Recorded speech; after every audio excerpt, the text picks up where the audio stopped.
Hello investors, आज की video में हम बात करने जा रहे हैं जीटीएल इंफ्रास्ट्रक्चर लिमिटेड के बारे में। जीटीएल इंफ्रा में हमें आज एक काफ़ी बड़ी नेगेटिव न्यूज़ देखने को मिल रही है, जिसके चलते पिछले 4 दिनों से जो स्टॉक में कंटिन्यूसली हमें अपर सर्किट देखने को मिल रही थी, वो भी फाइनली यहाँ पे ब्रेक होती हुई नजर आ रही है। जीटीएल इंफ्रा की आज की करंट मार्केट प्राइस की बात करें तो फिलहाल ये स्टॉक में ₹2 के अराउंड ट्रेड करते हुए नजर आ रहा है और आज स्टॉक में हमें एक 5% की लोअर सर्किट लगती हुई नजर आ रही है, जहाँ पे आपको मेरी लास्ट वीडियो में क्लियरली बोला था कि जीटीएल इंफ्रा में जो शॉर्ट टर्म के लिए इन्वेस्टेड है उनको ₹2.30 के अराउंड प्रॉफिट बुकिंग कर लेनी चाहिए, क्योंकि वहाँ से स्टॉक का एक स्ट्रॉन्ग रजिस्टर हमें देखने को मिलता है और वहाँ से काफ़ी ज़्यादा चांसेस थे कि स्टॉक में हमें एक रिवर्सल देखने को मिले।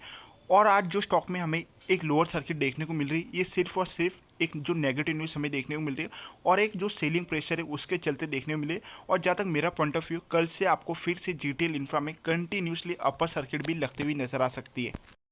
जीटीएल इंफ्रा की आज की कुछ बड़ी अपडेट्स के ऊपर चर्चा करें, जहाँ पे आज ही के दिन जीटीएल इंफ्रा ने अपने एक्सचेंज के थ्रू एक रिपोर्ट रिलीज़ की, जहाँ पे आप इस रिपोर्ट पे नज़र डालें तो जीटीएल इंफ्रा में जो सीबीआई इन्वेस्टिगेशन है वो एक बार फिर से यहाँ पे स्टार्ट होते हुए नजर है, जो कि फिलहाल स्टॉक के लिए एक सबसे बड़ा यहाँ पे नेगेटिव पॉइंट नजर आ रहा है। क्योंकि रिसेंटली कुछ सालों पहले जो जीटीएल इंफ्रा में हमें एक सीरियस फ्रॉड केस देखने को मिला था, जिसके चलते इंडिया के कई बड़े बैंक्स ने जो जीटीएल इंफ्रा के अगेंस्ट सीबीआई में जाके एक रिपोर्ट रजिस्टर की थी, जिसकी जो इन्वेस्टिगेशन है वो एक बार फिर से यहाँ पे जीटीएल इंफ्रा में स्टार्ट होते हुए नजर आ रही है, जिसका एक काफ़ी बड़ा नेगेटिव इंपैक्ट हमें आने वाले समय में स्टॉक के प्राइस के ऊपर भी देखने को मिलेगा। और जहाँ पे इस आर्टिकल के थ्रू जो सीबीआई ऑफिसर्स ने क्लियरली बोला है जीटीएल इंफ्रा को, आपका जो बिजनेस है आप उसे नॉर्मल तरीके से रन कीजिए, आपको बस जो इन्वेस्टिगेशन होगी उसमें आपको कॉपरेट करना है। तो आज देखा है तो काफ़ी बड़ी अपडेट हमें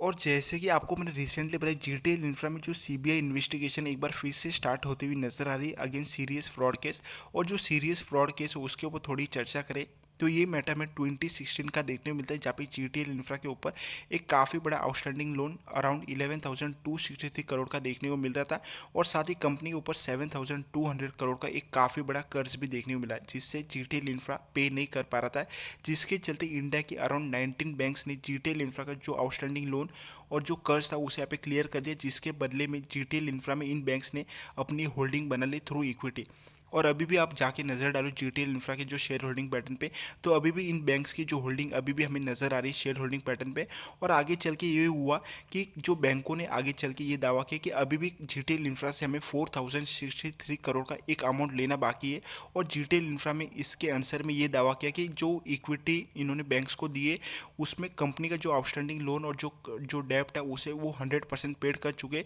जिसके चलते जो बैंक्स ने एक धोखाधड़ी का जो सीबीआई में एक रिपोर्ट रजिस्टर की और उसी की जो इन्वेस्टिगेशन है वो हमें यहाँ पे जीटीएल इंफ्रा में स्टार्ट होते हुए नजर आ रही है। तो फिलहाल ये एक पॉइंट है जिसके चलते स्टॉक में हमें एक काफ़ी बड़ी अपडेट देखने को मिल रही है। और जहाँ तक मेरा point of view, GTL infra में जो सीबीआई इन्वेस्टिगेशन जो न्यूज़ेज चल रही है कोई बड़ा इशू नहीं, क्योंकि ये आज से नहीं पिछले 8 सालों से हमें इसी तरह देखने को मिल रहा है। और इसी के चलते स्टॉक पे आप नज़र भी डालो, अक्सर हमें कभी कंटिन्यूसली अपर सर्किट तो कभी कंटिन्यूसली हमें लोअर सर्किट भी देखने को मिलती है। और सीबीआई को पिछले 8 सालों से सिंगल ऐसा एविडेंस देखने को नहीं मिला जीटीएल इंफ्रा के, जिसके चलते जो इन्होंने जो डिफॉल्ट किया है उसके ऊपर वो हामी भरा सकते हैं। और फॉर एग्जाम्पल अगर जीटीएल इंफ्रा को ये अमाउंट देना भी पड़े तो कोई बड़ा यहाँ पे इशू नहीं नज़र आ रहा है, क्योंकि जीटीएल इंफ्रा का एक काफ़ी बड़ा ड्यू हमें एयरसेल में फंसा हुआ नजर आए। जैसे कि आपको मैंने लास्ट वीडियो में भी बोला था कि जीटीएल इंफ्रा का एक काफ़ी बड़ा ड्यू जो कि अराउंड हमें 12,000 करोड़ का एक काफ़ी बड़ा अमाउंट फंसा हुआ है, जिसके लिए GTL infra continuously NCLT court में भी जाते हुए नजर आ रहा है। और एक बार वो अमाउंट जीटीएल इंफ्रा में आ जाता है तो जीटीएल इंफ्रा में जितने भी नेगेटिव पॉइंट्स हैं वो सभी के सभी यहाँ पे पॉजिटिव होते हुए नजर आएंगे। और एक बार वो अमाउंट आ जाएगा तो ये स्टॉक जो कि आज हमें ₹2 के अराउंड ट्रेड करते हुए नजर आ रहा है, वो आने वाले समय में 10 और 20 और 25 के टारगेट्स भी बहुत जल्द दिखा सकता है। तो आज के लिए बस इतना ही। जीटीएल इंफ्रा में जैसे कोई लेटेस्ट अपडेट या जैसे कोई लेटेस्ट न्यूज़ होगी तो आपको हमारे चैनल पे सबसे पहले वीडियो देखने को मिलेगी। तो वीडियो पसंद आए तो वीडियो को लाइक करो, चैनल पे न्यूज़ चैनल को सब्सक्राइब करो। मिलते अगले वीडियो में। Thank you.